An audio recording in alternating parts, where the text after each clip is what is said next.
What the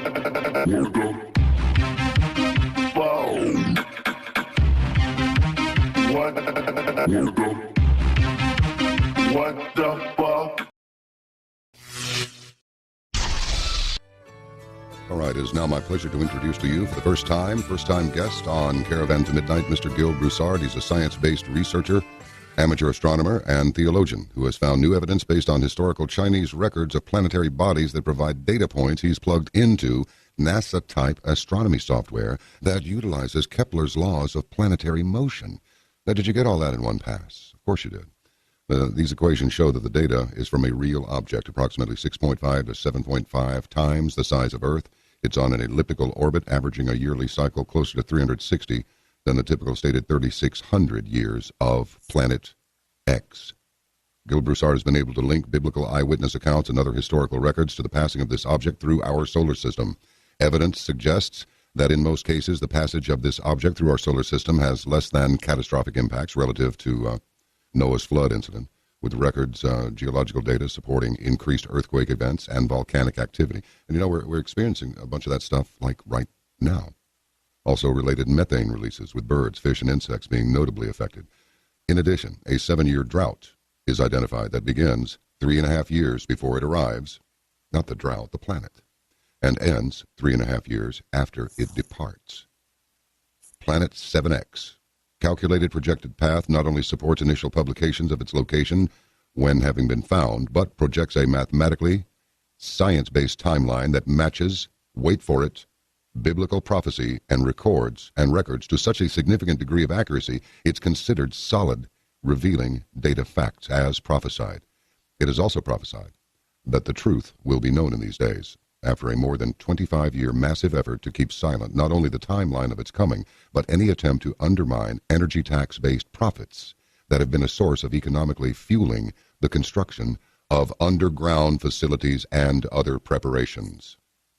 The Bible tells us of an impending economic collapse, massive, fatal, possibly man-made epidemics, and much more. Are citizens to believe that the same people and institutions that have been secretly taking money to build underground hideaways, killing countless millions to maintain their secrecy and promote their agenda, have any vested interest in keeping the population alive past the point of economic collapse? Scripture suggests not. Gil Broussard, welcome to the program. Man, am I looking forward to speaking with you. I just want you to come on here and just let us have it. Just open the torpedo tube doors and put out a spread of 6 at the waterline amidship, sir. Welcome. Well, thank you, John. I'm proud to be on your show. Well, look, you were kind of a skeptic. You weren't going for all this stuff. And what got your attention? What got you on this path to sort this out and come to the conclusions you have arrived at? Yes, I was pretty much a hardened skeptic on this Planet X theory. When I read a lot of the data that was out there, which really wasn't data, it was more like stories, that whenever you started looking for data, it ended up, you would hit a dead end where you would realize there was mostly circular reasoning, that just because a prior researcher or whatever had stated it, that has been followed through with this 3,600-year orbit. And then there was multiple claims that, like, it was a mini solar system coming in. Some say it's a giant planet larger than... It went on and on, multiple. So it was pretty much not based in science. But what kind of caught my attention was some of the ancient stories that seemed to have a thread of truth or realism, that that possibly, maybe they saw something. It might not have been what was called Planet X, but that something had taken place. And so I did a quick study to start out with, and I said, if this item ever really existed, it should have been noted by the Chinese astronomers, because their documents go back almost 4,000 years. And I stumbled across a study, and that study, I can give you the name of it, was called the Reevaluation of the Eastern and Western Records of the supernova of 1054. And I can share the screen here to show some of your viewers of it. Let me show this. Yeah, All right. This is, or are you able to see this? Not yet. Okay, it's taking a little while. It's all right. Well, it comes from the Dublin Institute of, let me say, Advanced Studies. Yeah. And what they prove is that we had an assumption earlier in the previous century that that some of the data that we were misreviewing pertaining to the supernova of 1054, that we had claimed that it was a supernova. But when we went back and more recently looked at the Chinese documents, some of this data did not correlate with a supernova because it showed, without a doubt, an object moving to multiple constellations. A supernova is stationary. Therefore, it cannot move from a different it has to be stationary in one constellation. And come to find out that the supernova actually was seen two to 3 months earlier. And that this data was actually what they call it a guest star that the Chinese, the Japanese, and the Korean astronomers had seen in 1054 AD, that this was a sizable object.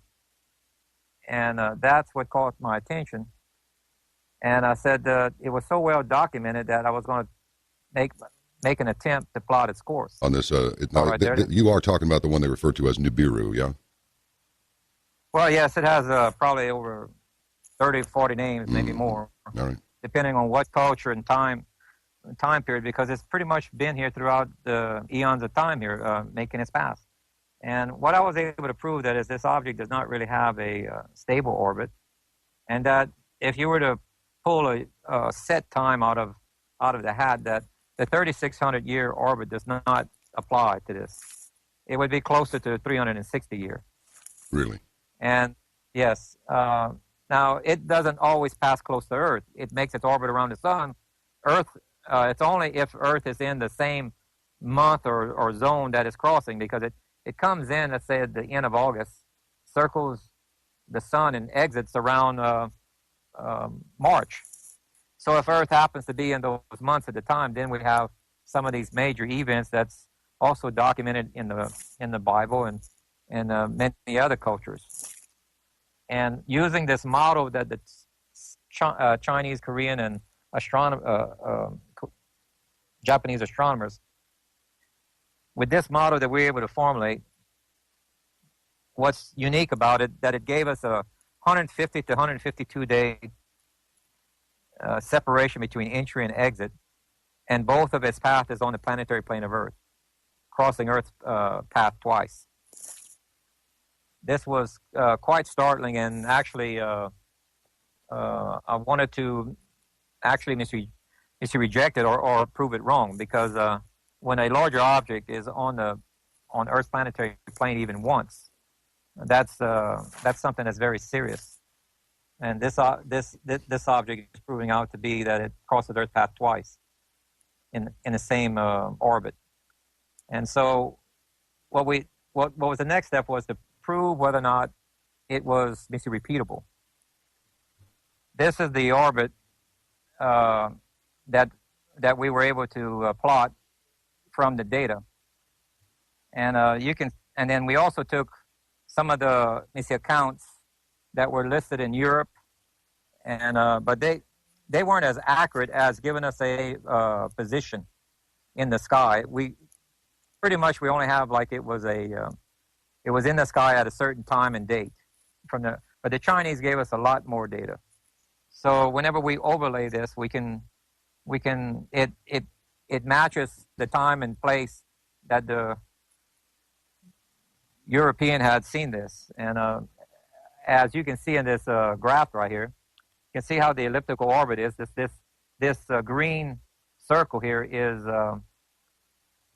Earth's orbit, and between this is March and this is the end of August. That's 150 to 152 days separation between. That happens to match some of the stories in the Bible, like in Noah's flood. When it started to rain, it only rained for about 40 days. Then the earth was flooded. And then 150 days later is when there was a great wind, which I believe was a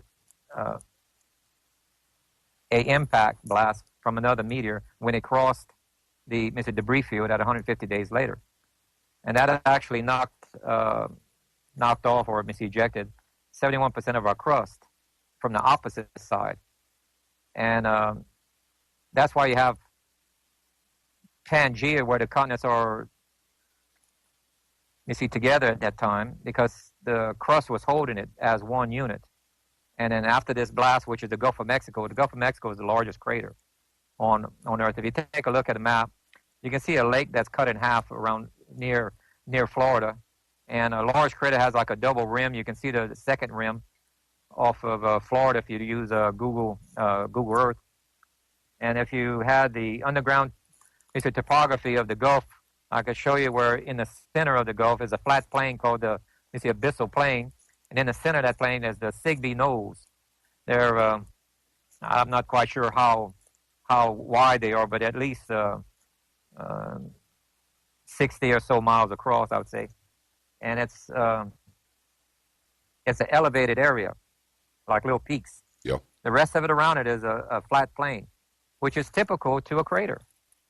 Now, the only reason why they want to reject such an impact is because there's two levels of heat with such a large hit. You have the initial blast, and then there's a secondary heat, which is caused by a frequency that it emits that violently carbon molecules vibrate so violently that they spontaneously combust, and you have a ring of fire that will go all the way around the Earth at the time, and that's one of the problems with such a large crater. But if you read the text of the Bible and apply this model to it in science, it actually happened during the second event when Earth was flooded. You wouldn't have that heat problem because heat is water is a good it's the absorber of heat. Yeah, I get you. And therefore, the only way that we can have an impact to create the moon, which they most certainly believe the moon came from the Earth. The Earth doesn't have, the moon doesn't have a core. It doesn't have a magnetic field, but yet the material on the moon is slightly magnetic. And there's found, even some of the samples found that there was iron ore there, rusty. Well, you can't have rust iron unless you have oxygen and water, and to better create the rust. Yep.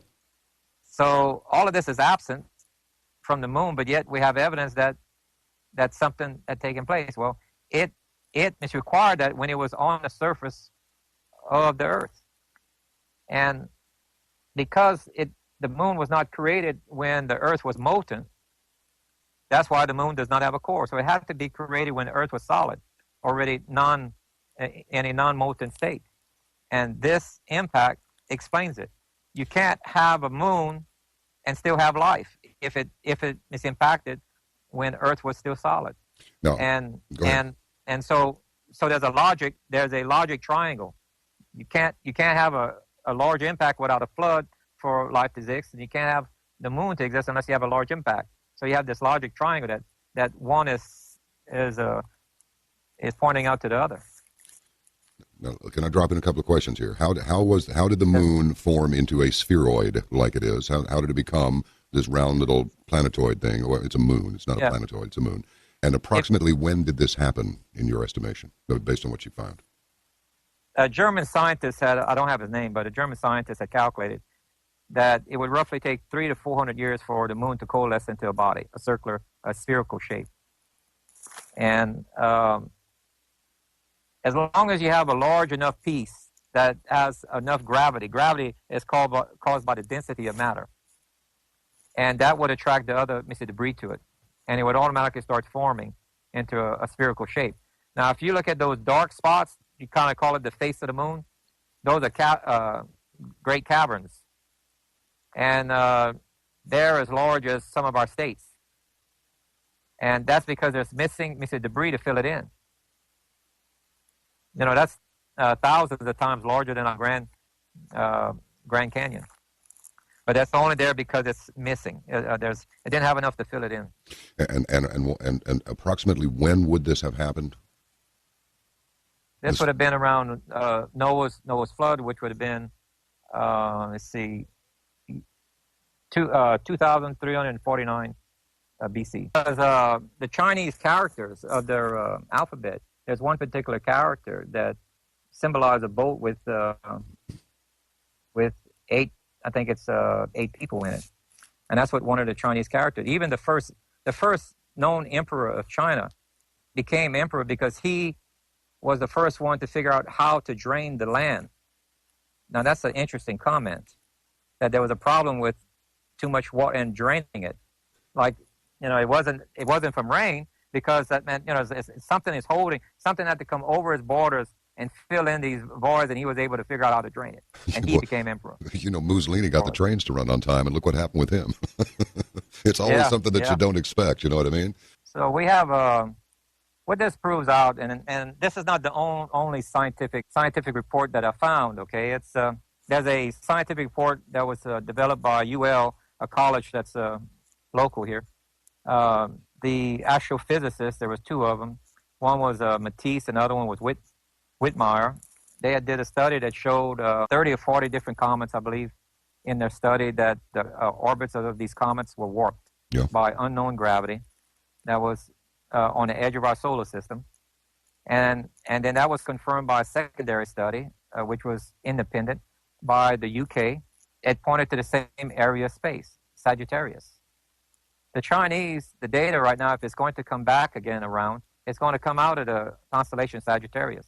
And it's going to come from the ecliptic, which is on the planetary plane of Earth. And now, if we also take into account when one of the things that I came across accidentally was when I did the model, and I picked a certain date, and I reversed the model in time to 1992, where the Voyager and Pioneer probes were, that this is the same area of space that NASA placed the Voyager and Pioneer probes. Now, what are the odds of that? You can see in the center right here that green line that arcs across the center is the ecliptic. You have the Pioneer 11 here. At the bottom, you have the Pioneer 2, and they have another Voyager 1 at the top up here. They are triangulating to figure out the position. In 1992, that was about 8 years outside of our solar system. Now, what's interesting, the way this turned out, it's exact. If you look at the Pioneer and the Voyager probe right here, you see how I drew a circle using where planet is. They're exactly the same distance apart from the planet with the same angle. What are the odds of that? We have a real object that's entering our system, and that's why we're having all of these effects of earthquake. Now, from right here, this is 8 years out of our solar system. That meant it entered our solar system around year 2000. That had been around on Neptune's orbit. And according to the software, using Kepler's law of the planetary motion, and we're going with an object with same density as Earth, but much larger, between 6.5 to 7.5 times the diameter of Earth. Yeah. And we're allowing Kepler's law of the planetary motion, according to the model, and says from the edge of our universe, it takes 16 years to reach us. Well, that's about 2016. So if you look at the escalation of earthquakes and volcanoes, the magnetic field of the Earth's changing, the sun's activity, the heating up of planets, and it goes on and on, the birds and fish kills. Yeah. The weird weather patterns. This is exactly what we would expect of an inbound planet. And we would see it more intense as it's getting closer. And that's exactly what we're seeing. The Bible actually says that it's similar to the pains of a woman giving birth. It will escalate in that manner. Well, I think we've all figured out by now that the government's not going to say, okay, people, we're going to give you the heads up on something bad that's about to happen. They're not going to say a thing. They're not going to say anything. Exactly. They've never said anything. Doesn't that kind of match the profile that the Bible says? Prior to an arrival, you'd see the earthquakes rise like the pains of a woman giving birth, and that's exactly. And that this they had stopped updating the information in 2007, and we are getting more earthquakes in one day than the previous century for a whole year. Remember the story about Joseph? Yes, sir. Well, let's take a minute to take a look at that there. Joseph of Egypt. There was 7 years of drought, but prior to that, he had a dream. Remember, at age 16, he had a dream where 11 stars and the moon and the stars bowed to him. Yep. And then later on, when he was 40 years old, he was in Egypt, and he was the second highest person. He was right under the Pharaoh, and he was the one in charge of storing up grain for this devastating drought that they were told of that was going to devastate the land. Well, here's a disc in Germany called the NIBIRU disc. And when I first came across this, I was interested because it shows the star pattern, the sun and the moon. Well, you can't see the stars if the sun's out. Right. Two, it's not an eclipse because it shows the moon to the right. Yes. So it caught my attention, and I disagreed with the present misinterpretation. They don't even mention that the moon is not involved with this eclipse. They think it's a normal one. They even misidentified this constellation. Right? I noticed was the moon is facing the wrong direction. The illuminated side has to face the sun. So if you reverse that, it gives you a different time in a month that you have to be looking for an event, which is one of the main things the experts missed. Okay, they were looking for I think it was like a 3-day moon when it should have been like a 28-day moon, something like that. And so I'm looking for a third object that would eclipse the sun because the moon is not involved. You cannot have a crescent moon involved with a solar eclipse. It's only a new moon that's able to do it. Crescent moon cannot do it. So when I misidentified these outer constellations, which is Gemini and Capricorn, and Pleiades in the middle from Germany, I was able to say that this was the month of March and April. Then when I noticed that you cannot see this constellation, Orion, from Germany at that latitude, the only way that you can see this is if you had a latitude of Luxor, Egypt. You see this red line here is the latitude of Germany. If you go to this blue line, that's Luxor, Egypt. And that's a tilt of 26 to 28 degrees, which has happened multiple times in the Bible. And when we look for this certain pattern you see how the moon has a crescent here? This is the pattern of the planets. And we put a third object, eclipsing the sun, which gives you about a 3-hour eclipse. The software gives us April 6th of 1810 BC. They don't compensate in a software where the calendar year changed from 360 to 365 and a quarter days. That happened around 700 BC during Hezekiah's time. This happened globally because it's documented by almost every civilization on Earth that had a calendar. Their calendar prior to 700 BC was 360-day year. So whenever you subtract the difference of 16 years, you end up with April 6, 1794, when this happened. And this was the same time period as Joseph of Egypt, documented by the German astronomers. That proves to us that Joseph's dream, remember, yes, where he had a dream that the stars bowed to him. That was Leo. 11 stars was Leo, and the moon. Now, keep in mind, it says the moon and the sun. Well, you can't see the stars if the sun's out, so that word sun actually is illuminated body. It was this planet that he actually saw. Because he said illuminated body, the moon, and the stars. Because once you said stars, you can't see stars if the sun is out. And so it actually, when the earth tilted 26 to 28, the heavens bowed to him, just as the text says. That's a real event. And the 7-year drought was correct. You had 3.5-year drought coming in, and 3.5-year drought as it left. So midway through the drought is this date right here given by the NIBIRU disc. We can date the actual event. This object, this is the ancient observatory, which is about 20 miles where this was found. This is Gothic Germany. This is the viewpoint of it. You see this old riverbed right here, yep, where they had changed the river to better put a dam here, and that's shown on the disc. You see this bottom curvature right? It's Yes. that's the riverbank, you see, in front of the observer. Excellent. So all of this is proving out, and here's an example also on what we're looking at. This is the latitude of Gothic Germany when it moved 26 to 28 degrees, and then if Joseph was in Egypt, he would have moved closer to the equator at the time, and of course the Earth corrects itself after that, because it's like when two planets are passing close to each other like this, it's like two magnets, two bar magnets. The opposite poles are attracting to each other, and it causes us to tilt. And this happened, before. Now, after this event happened, we had the Exodus. Now, that's what's interesting about this. This is where we can prove that it doesn't have it doesn't necessarily have a stable orbit, because we have items that it's able to collide with, like moons and planets and such.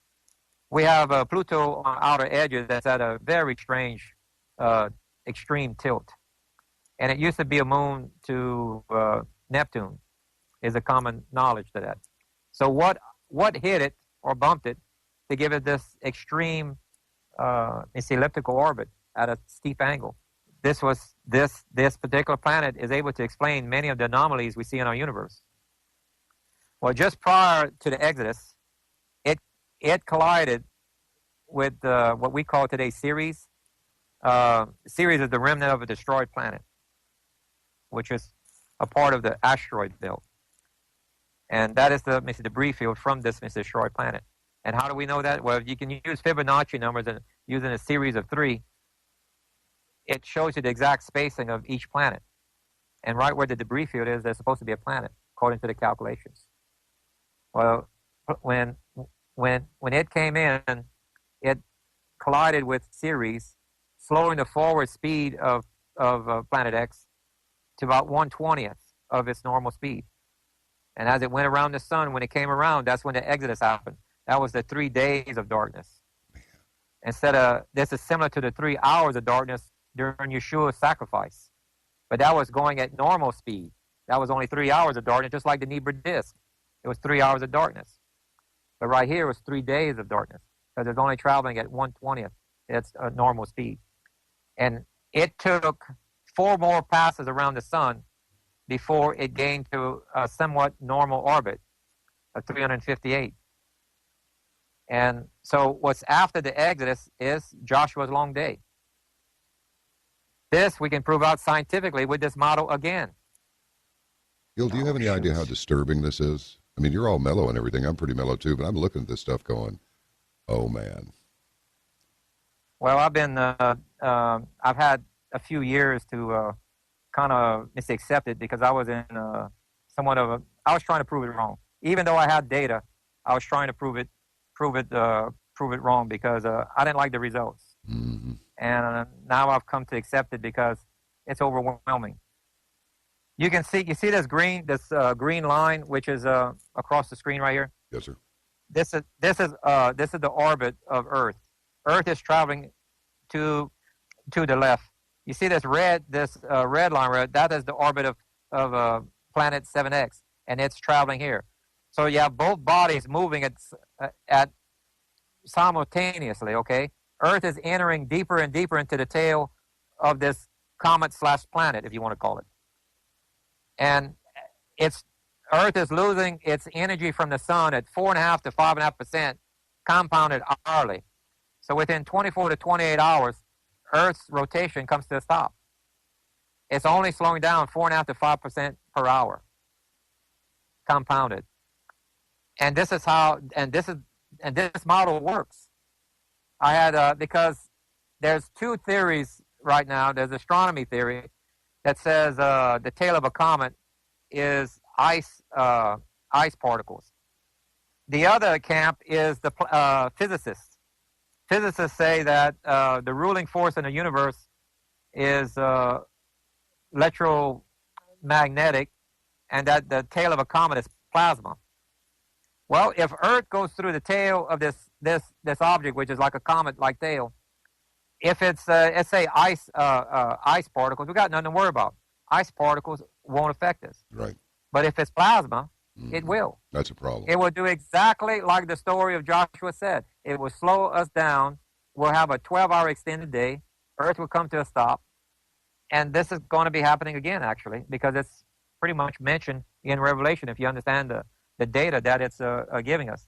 I took this model and showed it to a physics professor. And these are his words. He says, I'm the first one to logically explain this event and on how it is possible without having mile-high tidal waves. Because Earth is slowing down in its rotation, just like you would turn a rheostat or a light dimming switch. It lessens and lessens.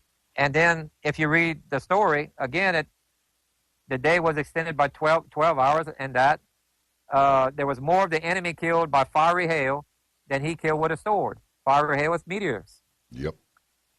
And exactly an hour later is where we enter into the debris field.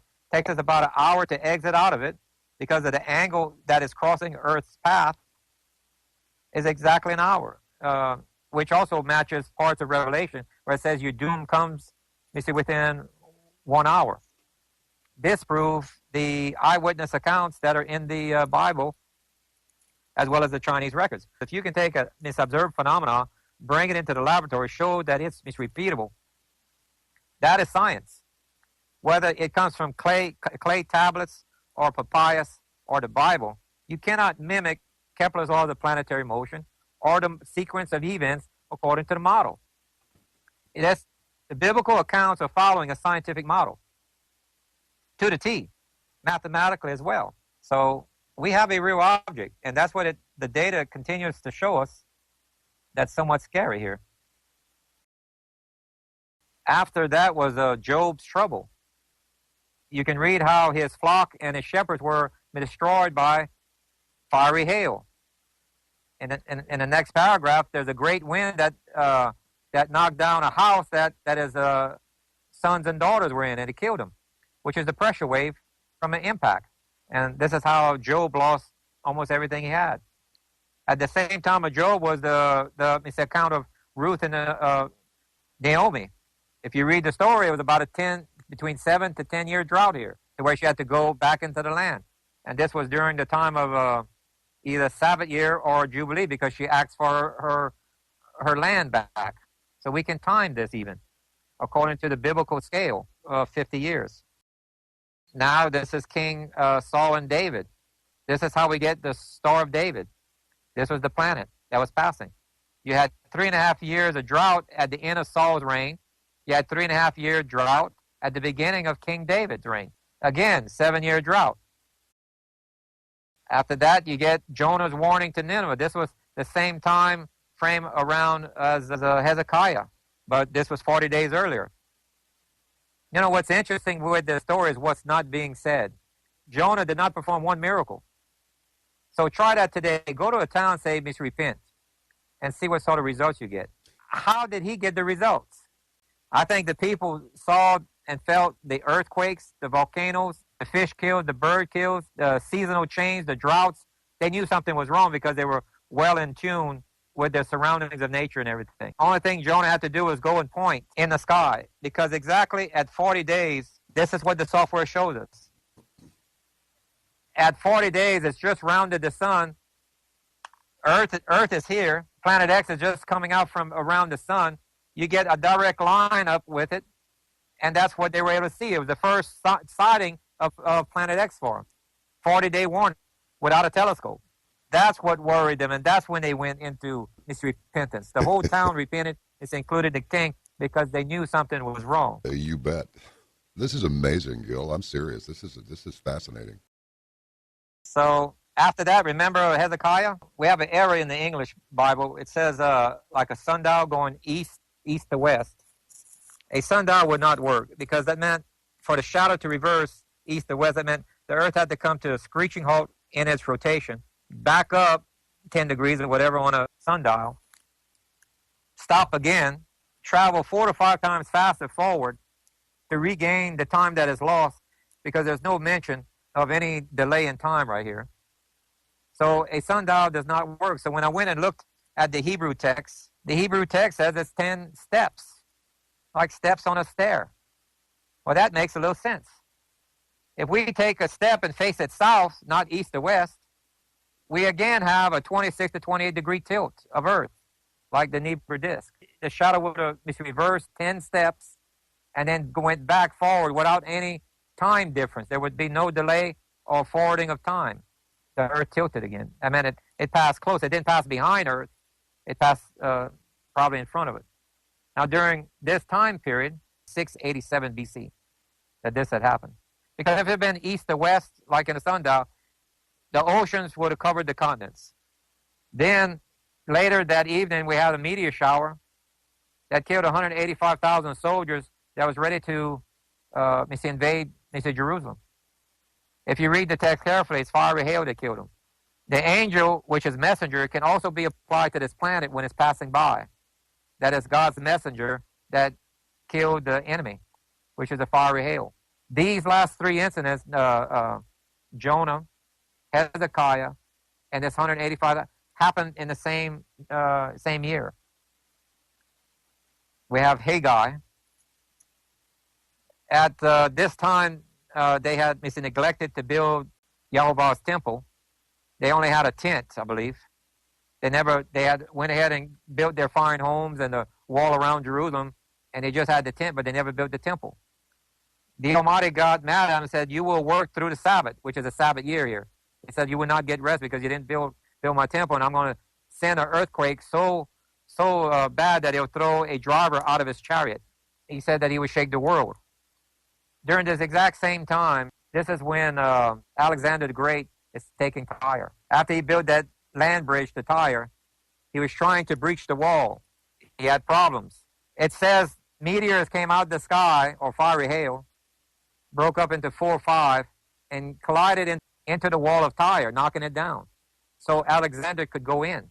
The meteors came from our planet passing by. I can also time the Jubilees with this and the Sabbath year, because the next year on Alexander, he had took a town in Persia, and there was an eclipse. Well, when I go to that latitude and longitude in the software, it gives me the year before the event happened, and it lines up with the Sabbath year of the Hebrews. Now, after 7 Sabbaths, that's 49 years, the 50th year is a Jubilee. So after this Sabbath year right now, this next year will be a Jubilee year. The Hebrews expect the Messiah to return on a Jubilee. And since he said when Israel was formed that generation, which is basically talking about the Holocaust generation, shall not die out till all is fulfilled, that means it can't be the next Jubilee, which is 50 years later. That meant that generation would be close to 132 years old. So he would probably return this coming Jubilee. And Elijah shows up on the Feast of Passover, announcing the Messiah coming, and he'll come 3.5 days, which is mid of week and mid of night, which happens to be the same date given in Revelation 12:1. Astronomically, it's giving us a date. And that's exactly 3.5 days separation between the Feast of Passover and the meteor shower happening on the opposite side of Earth at the time. He tells time in units of sevens all the way up to 50. And then, like right now, because of, remember the NEBR disk we talked about, well, we can calculate to Joseph's father, Jacob, who was a nation, he was renamed Israel. He said that nation will 400 years of captivity, 40 years in the wilderness. Well, now we can calculate the exact time they entered the land. At Mount Sinai, he says, when you enter the land, that'll be your first Jubilee. Well, from the time they entered the land to now is exactly 70 Jubilees, which is significant in the Hebrew way of counting. The Holocaust generation to 2016, that'll be 70 years. We have some parallel things here that are happening, that the math, biblically as well as astronomy and science is merging. Haggai, it happened on either a Sabbath year where he told the Hebrews, because you didn't build my temple, you will not rest that year, you will build through it. And that lined up with Alexander the Great taking Tyre. And 362 years later, you come to Yeshua's sacrifice. And if you read it using an astronomical eye, we have a problem. We have a 3-hour eclipse on the day, on the preparation day of Passover. Well, that's a full moon. Well, you can't have a solar eclipse with a full moon. It takes a new moon. The moon is 180 degrees opposite on where it needs to be. So the moon is not involved with that eclipse for the 3 hours. A solar eclipse can only happen, I think, 7.3 minutes. And Maybe so no more than 10. So if it's not involved, what is? That means there's a third object. It is describing a third object, yes. Yep. And an object 6.5 to 7 times the diameter of Earth crossing in the model gives us exactly 3 hours. Wow. Without the Chinese documents, we could not have. That was the key to unlocking it. Mm-hmm. And without that, as well as the NIBIRU disk, it was just found within this century, I believe. Maybe around year 2000, but its interpretation came within this century. But this is how it came around, and the model shows us whenever it got in between the sun and the Earth right here, Passover gave a 3 hour eclipse, because during Passover the moon is on the opposite side of Earth, and this was the same point where Yeshua was crucified. The hill on where he was crucified at or sacrificed at was the same area where Abraham took Isaac to sacrifice him. This was a mekrah. Remember I was telling you that the word mekrah in Hebrew means rehearsal pattern. It doesn't mean feast. It means rehearsal. Abraham was rehearsing the death of a son. Abraham was the father of a nation. This was a rehearsal pattern. The mountain that Abraham did it on, a Mount Moriah, I believe it is, was cut in half. They were quarrying the rock, so they cut it in half and made stones to be able to make the wall of Jerusalem. And that exposed what's called the skull, which is now called the Golgotha, which means the place of the skull. And Yeshua was sacrificed right there, right where the original place was, where Abraham was. And there's a good chance the ark is buried underneath there in a secret cave, because the ark was not there during the second temple. It was only there for the first temple. It was hidden in between there. So to fulfill the mekrah of the lamb's blood being sprinkled onto the ark, remember how the ground ripped open when the centurion pierced him? The blood went through the crack and landed on the ark, fulfilling the mekrah and eliminating the sin or paying for the sin that took place at Mount Sinai, because they gave a blood covenant that they would have no other God but him, and then they built that golden calf. They owed their life to the Father, and Yeshua decided to pay for it with his own life. Let's see, after that, we're going to go into secular history. And what we have here is, the next one is Constantine. Remember that object that Constantine saw? It was claimed to be a cross in the sky. Yes. Constantine's symbol was a cross, an X with a P in the center. The cross wasn't created yet. Constantine was a sun worshiper. You can look at the coins here that were printed after he had seen this. This is the deity of the sun. And this is the object that he saw coming around the sun. And then right after that is the Mayans. The Mayans were a serious drought, killed about 90% of their population because their crops couldn't grow and there was lack of water. If we take, they had multiple counts. They had a long count, a short count. They had other counts that they're not exactly advertising because they don't know what to do with them. But if you take the last count, which is called a Baktun, and add that to the year of Constantine, which was 312, you get 707. It was documented that the drought at the beginning of year 700, somewhere around that time frame, was the drought. That's what a Baktun was. They were measuring the time frame between each event. The Mayan calendar is probably an event calendar saying when this object is coming around. That's why they can't understand the different units of measure. I don't have time to investigate that yet, but I'm willing to. I think I'm pretty close. If you look at the top right here where it's blown up, you see where I've enlarged the way they carved that calendar in stone. And if you look at that emblem they have, doesn't that look like a comet? The way they have that circular blue object with the tail looks just like a comet. and they have this on the outer rim of it. That's roughly about how many times that it's passed. So I think the Mayans were tracking. They were marking each time that this object came around during the civilization. And after the Mayans, we have the Chinese incident in 1054, where they documented that the Chinese, the Koreans, and the Japanese, all three of these documented this object.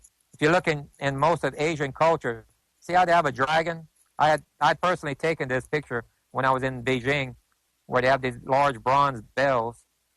You can see where this shape of the dragon in the center, they got a circular object with lightning coming off of it, it seems like. That's our object. They were very fascinated with the stars as well, and they show this.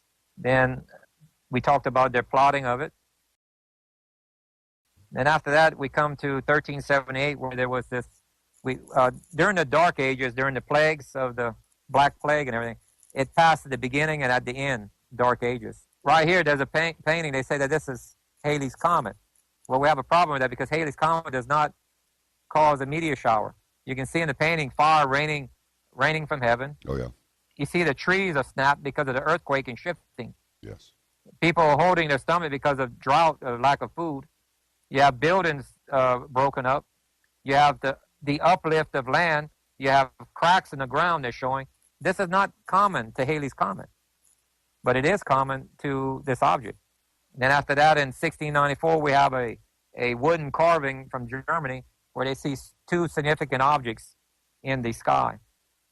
And it's left up to the viewer to determine what this is. It would have passed sometime around that time. So in other words, it had to pass on the other side of the moon. It was considerably further. Wow. But during the time of Joshua's long day, there's documents in the Middle East that said Joshua and them saw an object 50 times larger than the moon. That's a visual perspective from Earth. Well, if you take an object 6.5 to 7.5 times the diameter of Earth, put it to the center in between the moon and the Earth passing, that's exactly what you get in visual perspective. And that's really the only way you can get a tilted Earth as well. And for us to go through the plasma tail, it has to pass close. That's what the model shows. It lines up to all of their visual commentary. And that's what science is. If you can bring this observed phenomenon, make a model of it, prove it that it's repeatable, that's science. Anybody that said there's no science in the Bible, I'm afraid they're wrong now. There's a considerable amount. Yeah, there is. Yeah. So if we go to Revelation real quick, when it crosses, Revelation is describing it coming very close to us, to Earth in March. Probably missing us by an hour, somewhere around that. And Earth will go through its tail, just like it did during Joshua's long day. Therefore, the astronomy community will miss on its prediction on what half of the Earth will be hit by a meteor shower, because they're not compensate for the Earth slowing down by 12 hours, because that's a model that the physics community is proving out, that the tail of a comet is plasma, not ice particles. So the astronomy community will predict the Middle East on that side of the Earth being hit by a meteor shower. They will predict this half of the globe being hit, but with a 12-hour delay. The Bible clearly says 1/3 of the grass, 1/3 of the trees, and later it says 1/3 of the rivers. They just described continental crust. They didn't have a word for continental, but they just described it. So what half of the globe has 1/3 of continental crust? North and South America. Keep in mind that North and South America was not discovered yet, but they're describing it. And so I'm afraid there's going to be an error in calculations, and we'll have to go opposite in what the astronomy community is saying. And now, when are we due to pass through this thing's tail? It's in Revelation 12:1. It gives us a date using astronomy. It says the moon at the foot of Virgo, basically, says the woman. If you're going to use moon, that means you're looking up in the stars anyway. Okay. So it says the moon at the foot of the woman with a crown of 12 stars. Well, Leo is 11 stars. The 12th star is a planet Jupiter, which is the king planet. And that gives us a date of March 26, 2016. Now, what makes that date very incredible is man did not have the ability to give us that date that far in, advance. They didn't have the knowledge. You see, like the constellations shifts over every 2,100 years. In other words, Passover during Yeshua's time, it was Libra in the skies of Jerusalem. Only today is it Virgo at midnight. Okay? Then for Jupiter to be there, Jupiter has an orbit of 11.86 years. Then the moon has an orbit of 29.53 days. But the tilt of the moon, because it's at a lean and it's a tilted orbit, that tilt is 18.59 years. For that tilt to put the moon right under the foot of Virgo, as it shows, this is what the astronomy software has shown us. The moon at the foot of Virgo, the crown of 12 stars with Jupiter there. The word in Revelation 12:1 says sun, but sun cannot be a correct translation, which is most common in the Bible. That actually word means illuminated body. Okay? Because if the sun is out, you can't see the stars. But the model shows the tail of this comet-like planet. Remember, the tail points opposite of the sun. The model shows that the tail is only illuminating Virgo. Specifically, like the text is quoting. It says only Virgo is illuminated, not Leo or any of the other comet, only Virgo. And this is what the model shows us. And this was given to us over 2,000 years ago. To better get this accurate, you need 4 decimal places behind the prime number to be able to get this correct. And they didn't have decimal places or zeros supposedly yet. So how could they make the calculation to get it this correct for us today? Seriously? It's not by man. Mm-hmm. Yeah, it's literally impossible to throw a random number out there and get this to be exactly 3.5 days after the Feast of Passover. Right. Wow. Remember how the 2 prophets prophesied 1,260 days? Then they're dead for 3.5? Yes. Well, the root word for prophecy is to profess, to speak. Well, they can't speak if they're dead for 3.5. It says that they prophesied for 1,260. So you got to add 3.5 days to that. And then the ones who were placed in hiding, only in hiding 1,260 days before the resurrection and rapture happens for both of them. Well, that automatically pushes you that, or tells you that the 2 prophets are on the scene in Jerusalem 3.5 days earlier than the group that goes into hiding. And this is exactly what we have right here. March 26, 2016, 3.5 days earlier is a full moon, which is the Feast of Passover. When Elijah comes to announce the groom is coming. This lines up to a T, and that was impossible for them to guess that date and make it fit the story, the way it's told in the Hebrew. Because Mr. Elijah has to announce the Messiah is coming before he can ever show up. I'll tell you, this is a stunning presentation. You see here, this is the model we have here. You can see how the tail illuminates only Virgo. You can see Jupiter and Leo. This is the software model. This is the timeline I was telling you about. The 2 prophets are ahead of the group that goes into hiding, exactly 3.5 days. They're there at the Feast of Passover, the night of the Feast of Passover. Now, I mean, make it something clear. I don't have a crystal ball. I can't tell the future. I can only interpret a date given into astronomy, use astronomy figures of Revelation 12:1. And I can tell you mathematically it's impossible for people 2,000 years ago that wrote that to make this fit. When we do see it, it'll probably look more like a comet. Well, not as a planet, because we should have seen it with optics telescopes since year 2000, because that's when it entered our solar system. It was out there equal to Neptune. As soon as we do see it, I'll be more than glad to say, yes, this is it. Just to point out a couple of them that I missed earlier. The first one's right after Noah's flood was an incident with Sodom and Gomorrah. Remember, brimstone was the account of the Bible. If you read the details a little bit, he tells them not to turn around and to clear the area before they can do any of the destructions. Lot's wife didn't listen.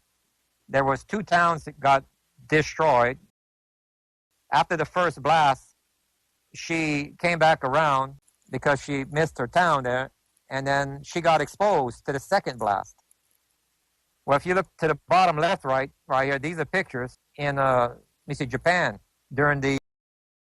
If you look at these Nagasaki, Hiroshima, these are people and items that were vaporized, where it leaves their shadow left on the stone, because everything around them all the dust in the rock or in the stone was vaporized out of the rock, therefore it's bleached.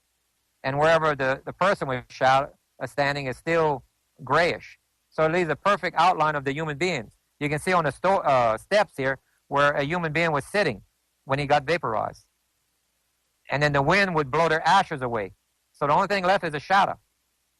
Same thing happened to Lot's wife. When she came around the corner, she got exposed. The second blast exploded, vaporizing her. Her ashes are blown away. Then they come look for her later, and they see this perfect outline of her. They said, the Almighty turned into a pillar of salt. It's man's description, not God's description of what he did. It's man's description. And that's what they saw. During the same time as Lot, you had the destruction of the Tower of Babel. The Tower of Babel, it's mentioned in the Talmud that the top was burned and the bottom sank because of liquefaction. Here's the ancient city of Babylon. If you look, now this is the mid-kingdom era. If you look for the older kingdom, you look for the south. And what do you see here? You see an area that's shaped in a square with a moat around it. The only reason why there's a moat is because the base sank into the ground. And this is where the actual Zizzarat, or this Tower of Babel, was actually at. It was right here. There's evidence of it right there. And that's what is said in the evidence right here. It actually matches what we can observe. Therefore, it gives it validity. And then with the science information with the planet, we have a reason on what took place. Because remember, the Zizzarat is made out of stone. So how can the top burn if it's made out of stone? Exactly. And brick. Yeah. But a meteor shower that'd be a pretty good description of it. If we follow the timeline, you can see where it keeps somewhat of a decent pattern between, unless it's bumping into a planet or a moon, then that will needs to disturb its orbit. If we look at the biggest cases, when Ceres was destroyed at Exodus, you can see how it came back 52 years later for Joshua's long day, then 131 days for Job and Ruth, then 290 days to King David and Saul, and finally meets a normal orbit now, a 358, which is Hezekiah. And remember how the year changed now from 360 to 365. The reason why, because we had room to move, because the planets are locked in a magnetic trough, if you want to call it. Well, Ceres is destroyed. So that allowed expansion of our, if you wish to call it, the trough. So the next time it passed close to Earth, it dragged us outward a little bit, giving us a greater distance to go around the sun. That's why it changed from 360 to 365 and a quarter globally in every culture, not just biblical.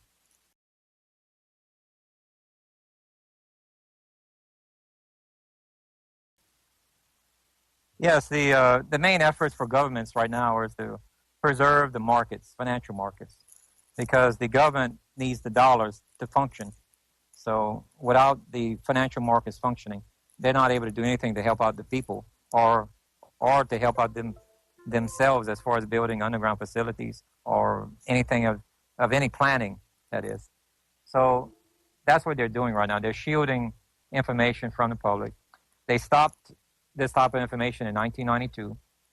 You can see where NASA was actively publishing articles prior to 1992. And then the Vatican Infrared Observatory went online in 1993. That's also when Dr. Harrington mysteriously died of throat cancer right after he built or did his observations in New Zealand looking for Planet X. Then if you look at how many astronomers have ended up kicking the bucket kind of early in their life, it seems like. I think the number right now, don't quote me, but I think it's somewhere between 70 to 80 astronomers that had a untimely death, if you want to call it that. So, in other words, if we correlate all of the data, these are scientific reports, as well as our models, and as well as confirm, we can take these eyewitness accounts and prove that there's a model that fits what they show. And it does, whether it's the NIBIRU disk or the Chinese data or the biblical data. All of this data is pointing to there's 88 constellations. And out of the 88, it's pointing to one constellation, which is Sagittarius. And not just anywhere in Sagittarius, but on the ecliptic. Because there's 3 fixed points now. You have 2 points on Earth's orbit, and the third point is the sun. Well, with 3 fixed points with only a gap of 150 days, does not give you leeway for it to be pointing at polar south or any other direction. It points it directly on the ecliptic or planetary plane of Earth, which puts that on the ecliptic right there in Sagittarius. And the model shows us it would take 16 years from the orbit of Neptune for it to reach us. Well, that's 16 years about up. That's this following year. And if we look at how everything has escalated in frequency and its intensity, what's the proper answer to that? It's definitely not global warming, because the math doesn't work out on global warming. This is because all of the other planets are warming up as well. So there's only one common denominator that this seems to fit all of the scenarios, and that's we have an inbound planet that's causing these changes to occur. And it's only going to get worse in the very near future. And what about preparation for this? You mentioned a while ago that you think that we could have an encounter with this thing as somewhere around maybe September of this year. Did I get that right? Because that's what I thought I heard. No, I'm kind of expecting SEAL either 3 and 4 to happen. Around September. Well, if we read, if we read Ezekiel, one of the chapters in there, I can't quite remember which one it is, talks about a war. And there's also mention of a festival. And that festival is the one that they hold in September, which happens to be the one coming up in September. I think that's the war that Ezekiel was talking about that matches SEAL 4. Because it also talks about famine and other things that match that same SEAL. So it's at the end of September, keep in mind. It's not at the beginning, it's at the end. Mm-hmm. I can't help wondering if maybe that's what this Jade Helm thing is about, to get troops out there and deployed. Well, before that, we should have an economic collapse. So we need the troops out there, yes, if we have economic collapse, because remember what they did in Cyprus and a few other places, what they call that, bail-in, where they lock down the accounts, you can only put out your monthly expenses? That's right, yeah. Bail-in. I had talked to a businessman right now that he has a business and he was going to pay off some debts over $100,000, and he had problems doing it because he was not allowed to withdraw anything over $5,000, and it was his money. Yeah, he had to jump through hoops. So the average person would have a very hard time trying to pull out anything over $5,000 at the moment. Looks like 700 million euros has already been taken out of Greek banks already, and as I posed this question to a couple of economists over the last few days, and that is, you think Russia might come to their aid? And sure enough, the Greeks are asking Russia if they will come to their aid. So yeah, it's coming, definitely. It's rolling right now. The BRICS Association, which is 6 countries at the moment: China, Russia, Venezuela, South Africa, India, and Iraq, will have their own banking system towards either end of September or October. They already had 192 banks that have approved the Basel III agreement, which tells them what natural resources that will be allowed to back up their currency. Then the banks will come online sometime around the end of September or October. If that happens, we'll probably see CO3 before that happens, economic collapse, because the financial people will see the writing on the wall. And so government would go in there and stop you from pulling out of markets. They're going to freeze things. So the money will still work. You just can't get your hands on it. Right. You're going to watch your value, your money continue to fall, and you can't do anything about it because they put a freeze in effect. You can only pull out your monthly expenses. And I suppose you have to present your self-assessment sheet to them before they can determine what amount that will be for your monthly expenses. Yeah, that sounds. Oh yeah, it's we have a trap being sprung on us that's incredible. But yeah, there's according to Revelation 12:1, that date for the meteor shower. And remember, I don't have a crystal ball. I'm just saying this as a lineup. All past events happen in March and April, depending on the way you look at it. The modern day would be March, and that was March 26th, according to Revelation 12:1, and that matches with the Hebrew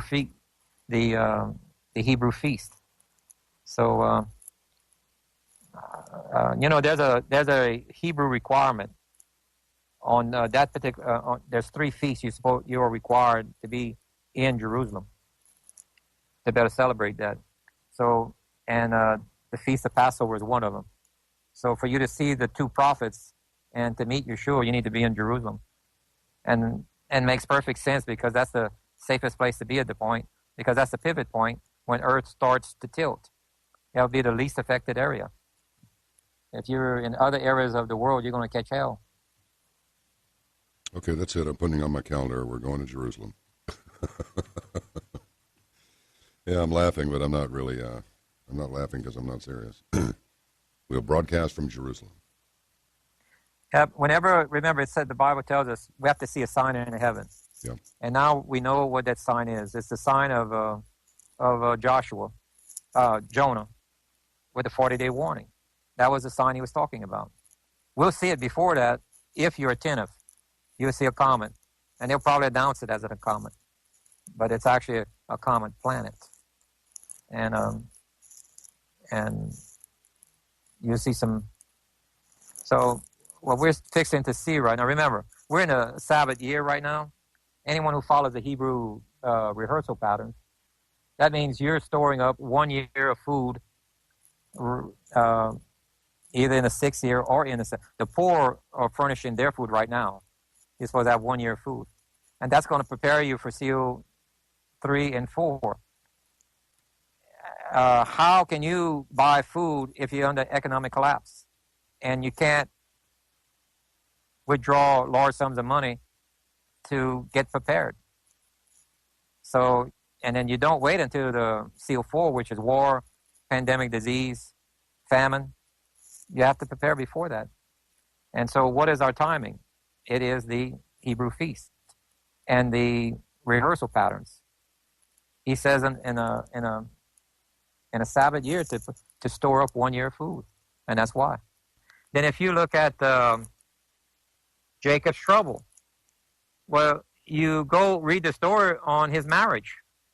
He worked 7 years and he was tricked, and he got a false bride, a bride that he didn't know anything about. Yeah. Then he had to work another 7 years for his true bride. Well, we're the bride, so let's reverse that for the groom. Okay? Yeah. If you start from September 11, when the war started against Jacob, right there, that was September 11. That happened to be a Sabbath year. Sabbath year, that meant contracts in and started at the end of that year. So you start counting the following year after that, 7 years. Then we have to go another 7 years, okay, which we're now in the Sabbath again, and contracts will end at the end of this Sabbath. Then we enter a Jubilee. Well, it's known by the Messianic community that the Messiah will return on a Jubilee. The true groom will be returning. And the Bible tells us this generation shall not pass away before all is fulfilled. And I was referring to the generation that saw Israel born, the Holocaust generation. We can't go to the next Jubilee. They'll be 132 years old. It's this Jubilee coming up. People say it's not scientific. I'm sorry, they're wrong. Biblically, it is scientific. You have to look at it in the right perspective. Only within the last 15 years or less has the physicists gained ground in their own theory that the universe is electromagnetic ruled, not gravity ruled, and that the tail of a comet is plasma. Remember that comet that passed near Mars? The physicists predicted, because of the proximity it was passing near Mars, that there'd be an electrical discharge between the two. The astronomers said, no, the tail is ice particles. You can't have electrical. They observed it. Guess what? We had electrical discharges. I remember. The tail of a comet is plasma. Right now, we have this battle, and astronomy is you got the majority going to the astronomy side. They're going to be wrong on this upcoming event. They're going to predict the wrong half of this earth because they're using the wrong model. There's a biblical model that proves out the physics, and it works. People need to get in line with proper science and proper biblical models, because all these stories in the Bible are not accident. They're data points telling you the end, giving you the data you need to understand the last book of the Bible, to save your life, physical life, not your soul, not your spiritual life, your physical life. It says only a remnant will save their physical life. Many will save their spirit, but only that path that saves their physical life is very narrow. Broad is the road to destruction, where your physical body gets destroyed. But you got to start reading Hebrew and understanding the Hebrew customs.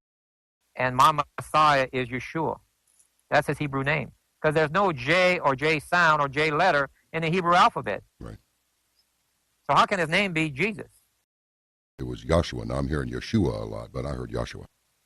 Yeah, his full name is Yehoshua. His shorter name is Yeshua, which is the shorter version. Both are absolutely correct. But that's the more Aramaic version, which is fine. Aramaic is 70% alike to Hebrew. There's very little difference between the two. And I suggest people do the walk. Don't believe me. Go find it out. Go find out for yourself. The Bible says in the end times, the truth of the Torah will be very rare. You can go to a Christian bookstore. There's 2,600 different Bibles, I believe it is. Only 2,600. I have a copyright. That means they have to change something, right? Oh, yeah. That means it definitely didn't become the original. Not a single one of them have the 6,000 olives and taves in it. Olives and taves is two characters that Yeshua said, I am this mystery. I am the olive and tav. There is no English word to represent olive and tav. There's only the Hebrew characters. You better be a person that seeks knowledge. If you're one that just sits there and gets spoon-fed by someone that's corrupting it, then you deserve exactly what you're going to get. You have to do your own research. I'll point you to it, but it still leaves you have to do it. You cannot rely on someone else, because your salvation is yours. I have nothing to gain in this. I'm not seeking a profit or a dollar to this. Matter of fact, I have more to lose than to gain, because I was a skeptic to a certain point about this, and my eyes were open, because when you start looking for facts and you think they're not there and you run into them, and I'm talking about documented, scientific, that's data. And when you can build a model that proves out eyewitness accounts, that's called science. Wake up, people. This is it. It's coming. Whether you like it or not, you can put your head in the sand, but it's not going to do you any good, because the majority of your body's sticking out. It's going to be exposed to the meteor shower coming up. And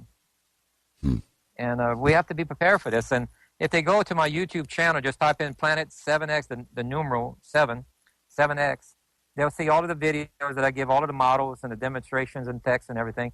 Underneath the videos is a link to a Dropbox to where they can download the free PDF book of all of these documented events. I don't try to rewrite the Bible. I just point you to what paragraphs the text is in, and I show you the science. You got to go back and read the stories to see how real it really is. This is probably the third or fourth most talked about item in the Bible, and very few people know about it. Well, doesn't that just kind of figure somehow? Yep. To me, that makes perfect sense. When Scripture begins to correlate directly with what we call science, I would say people need to pay attention to it more than ever before, and you've already indicated to us. Wake up, people. Here it comes. Yep.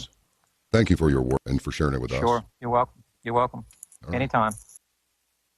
Exercise caution in your daily affairs. Eyes up, always. Make ready for what's to come.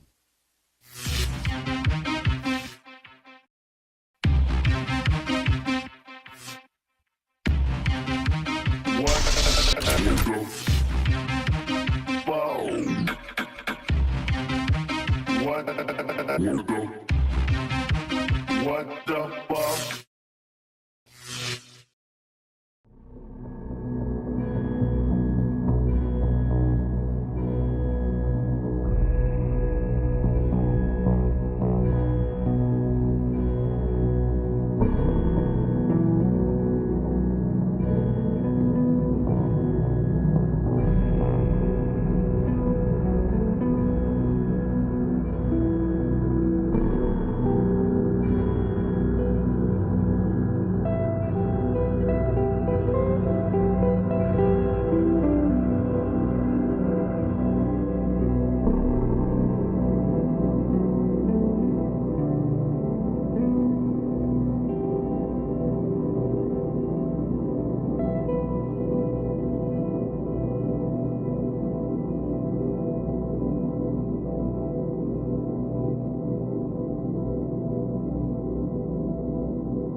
What the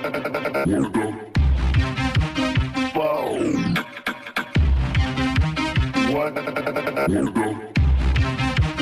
What the fuck?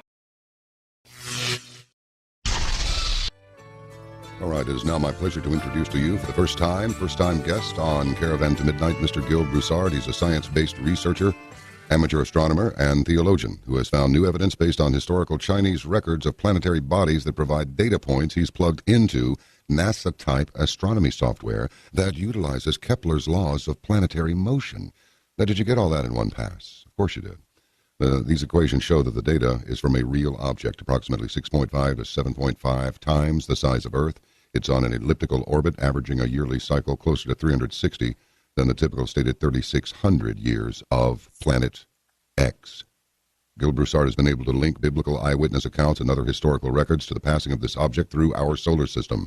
Evidence suggests that in most cases the passage of this object through our solar system has less than catastrophic impacts relative to Noah's flood incident, with records, geological data supporting increased earthquake events and volcanic activity. And we're experiencing a bunch of that stuff like right now. Also related methane releases with birds, fish, and insects being notably affected. In addition, a 7-year drought is identified that begins 3.5 years before it arrives, not the drought, the planet, and ends 3.5 years after it departs. Planet 7X. Calculated projected path not only supports initial publications of its location when having been found, but projects a mathematically science-based timeline that matches, wait for it, biblical prophecy and records to such a significant degree of accuracy, it's considered solid, revealing data facts as prophesied. It is also prophesied that the truth will be known in these days, after a more than 25-year massive effort to keep silent not only the timeline of its coming, but any attempt to undermine energy tax-based profits that have been a source of economically fueling the construction of underground facilities and other preparations. The Bible tells us of an impending economic collapse, massive, fatal, possibly man-made epidemics, and much more. Are citizens to believe that the same people and institutions that have been secretly taking money to build underground hideaways, killing countless millions to maintain their secrecy and promote their agenda, have any vested interest in keeping the population alive past the point of economic collapse? Scripture suggests not. Gil Broussard, welcome to the program. Man, am I looking forward to speaking with you. I just want you to come on here and just let us have it. Just open the torpedo tube doors and put out a spread of 6 at the waterline amidship, sir. Welcome. Well, thank you, John. I'm proud to be on your show. Well, look, you were kind of a skeptic. You weren't going for all this stuff. And what got your attention? What got you on this path to sort this out and come to the conclusions you have arrived at? Yes, I was pretty much a hardened skeptic on this Planet X theory. When I read a lot of the data that was out there, which really wasn't data, it was more like stories. That whenever you started looking for data, it ended up you would hit a dead end where you would realize there was mostly circular reasoning. That just because a prior research or whatever had stated it, that has been followed through with this 3,600-year orbit.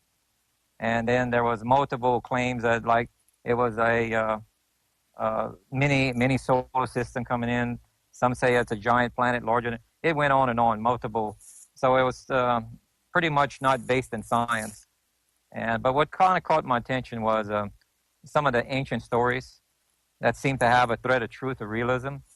That possibly maybe they saw something. It might not have been what was called Planet X, but that something had taken place. And so I did a quick study to start out with, and I said, if this item ever really existed, it should have been noted by the Chinese astronomers, because their documents go back almost 4,000 years. And I stumbled across a study, and that study, I can give you the name of it, was called the reevaluation of the Eastern and Western records of the supernova of 1054. And I can share the screen here to show some of your viewers of it. Let me show this. Yeah, All right. This is, or are you able to see this? Not yet. Okay, it's taking a little while. It's all right. Well, it comes from the Dublin Institute of, Advanced Studies. Yeah. And what they prove is that we had an assumption earlier in the previous century that that some of the data that we were reviewing pertaining to the supernova of 1054, that we had claimed that it was a supernova. But when we went back and more recently looked at the Chinese documents, some of this data did not correlate with a supernova because it showed, without a doubt, an object moving to multiple constellations. A supernova is stationary. Therefore, it cannot move from a different constellation. It has to be stationary in one constellation. And come to find out that the supernova actually was seen two to 3 months earlier. And that this data was actually what they call it a guest star that the Chinese, the Japanese, and the Korean astronomers had seen in 1054 AD, that this is a sizable object. And that's what caught my attention. And I said it was so well documented that I was going to make an attempt to plot its course. On this, you are talking about the one they refer to as NIBIRU, yeah? Well, yes, it has probably over 30 or 40 names, maybe more, All right. depending on what culture and time period, because it's pretty much been here throughout the eons of time here, making its path. And what I was able to prove that is this object does not really have a stable orbit, and that if you were to pull a set time out of the hat, that the 3,600-year orbit does not apply to this. It would be closer to the 360-year. Really? And yes, now it doesn't always pass close to Earth. It makes its orbit around the sun. Earth, it's only if Earth is in the same month or zone that it's crossing, because it comes in, let's say at the end of August, circles the sun and exits around March. So if Earth happens to be in those months at the time, then we have some of these major events that's also documented in the Bible and many other cultures. And using this model that the Chinese, Korean, and Japanese astronomers, with this model that we're able to formulate, what's unique about it, that it gave us a 150 to 152 day separation between entry and exit, and both of its path is on the planetary plane of Earth, crossing Earth's path twice. This was quite startling, and actually I wanted to actually reject it or prove it wrong, because when a larger object is on Earth's planetary plane even once, that's something that's very serious. And this object is proving out to be that it crosses Earth's path twice in the same orbit. And so what was the next step was to prove whether or not it was repeatable. This is the orbit that we were able to plot from the data, and and then we also took some of the accounts that were listed in Europe, and but they weren't as accurate as giving us a position in the sky. We only have like it was in the sky at a certain time and date but the Chinese gave us a lot more data. So whenever we overlay this, it matches the time and place that the European had seen this. And as you can see in this graph right here, you can see how the elliptical orbit is. This green circle here is Earth's orbit, and between this is March and this is the end of August. That's 150 to 152 days separation between. That happens to match some of the stories in the Bible, like in Noah's flood, when it started to